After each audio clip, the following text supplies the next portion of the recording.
என் பயிற்சி என்ன செய்யும்னா எதை மேலேயும் அக்கறை இல்லாமல் ஆகும்போது உடம்பு தன்னைத்தானே சரி பண்ணிக்கும். உன்னை கவனிக்கும் போது தான் அந்த இடம் வலிக்குது. கவனிக்கலாம் என்ன ஆகுறது இல்லைனா வலிக்கிறது இல்லை. தலைவலி தூங்குனீங்க எழுந்தால் காணோம். என்னாச்சு? கவனிச்சினே இருந்தீங்க, தலைவலி போகவே இருந்தது. கவனத்தை விட்டுட்டீங்க, தூங்குனீங்க, உடம்பை விட்டுட்டீங்க, நல்லாயிடுச்சு. என் பயிற்சி உங்களை விடுதலை உணர்வை உண்டாக்கும். அப்படி உண்டாக்குறதுனால பேசும்.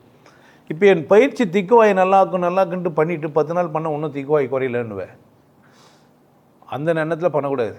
கம்முனே பயிற்சி பண்ணால் திக்குவாய் போயிட்டே இருக்கும். ஆனால் உனக்கு திக்குவாய் திரும்ப வரும் திமிரில். திக்குவாய் வந்தது 2 காரணத்தினால. ஒன்று பயம், இன்னொன்று திமிர். நிறைய நினச்சிட்டு பேச முடியல, நிறைய பேசணுன்ற நினப்பு, அதனால் திக்கும். எப்போ திக்கும்? உள்ளே நிறைய யோசிப்பீங்க, வெளியே உங்களால் என்ன பண்ண முடியாது, ஒன்று எல்லாத்தையும் டெலிவரி பண்ண முடியாது, வார்த்தைகள் இல்லை, அதனால் திக்கும்.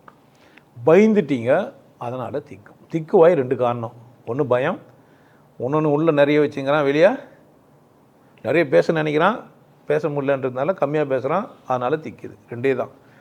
பயம் யாரும் எப்போ பண்ணது இல்லை எதிர்க்கிறவனால, இல்லை திமிரு எதிரடிக்க எதுவும் தெரியாது. நான் ஒரு திக்குவாய் உள்ளவரை தெரியும், யாருலாம் நான் சொல்ல.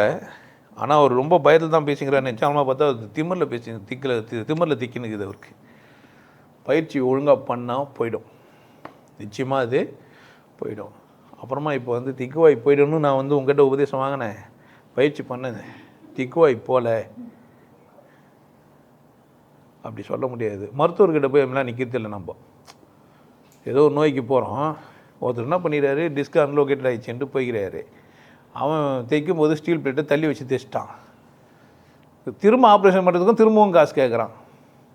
பண்ணது தப்பு அவரு, திரும்ப ஆப்ரேஷன் பண்ணுறதுக்கும் காசு என்ன பண்ணுறாரு, கேட்குறாரு. புரியுதா? இதையும் இவருக்கு என்ன பண்ணுறாரு, கொடுக்குறாரு.